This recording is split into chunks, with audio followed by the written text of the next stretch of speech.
राज्यातील धार्मिक किंवा धर्मादाय संस्थांकडे असलेली इनामे नाहीसे करण्याचा आणि या जमिनी पुजारी, वहिवाटदार तसंच मिराजदार यांच्या मालकीच्या करण्याचा निर्णय राज्य सरकारनं घेतला. पण या कायद्याला महाराष्ट्र मंदिर महासंघाने विरोध केलाय.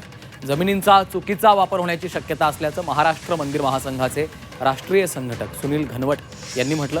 या निर्णयामुळे राज्यभरातील 4.5 लाख हेक्टरवरून अधिक देवस्थान इनाम जमिनी आता कसणाऱ्या वहिवाटदारांच्या नावे होणार आहेत. राजे महाराजांच्या काळात मंदिराच्या व्यवस्थापनासाठी राज्यातील लाखो एकर जमिनी इनाम देण्यात आलेल्या होत्या. विशेषतः कोकण आणि पश्चिम महाराष्ट्रात देवदेवता, मठ, मंदिरांच्या नावानं मोठ्या प्रमाणामध्ये इनाम जमिनी दिलेल्या आहेत.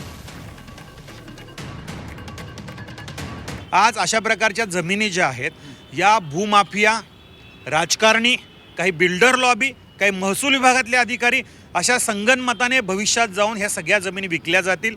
आणि मुळात इनाम वर्ग 3 जमिनी किंवा इनाम जमिनी का दिल्या जातात, कशासाठी मंदिरांना दिल्या असतात?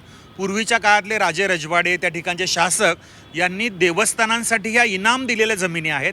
याचा उद्देश हा असतो की मंदिराची देखभाल दुरुस्ती असेल, जीर्णोद्धार असेल, मंदिरातल्या अन्नछत्र चालणं असेल, मंदिरातलं गोशाळा असतील, ह्या सर्व गोष्टी चालवण्यासाठी म्हणून दिलेल्या असतात. आणि मंदिरांनी कोणाला तरी वहिवाटीसाठी दिलेल्या असतात.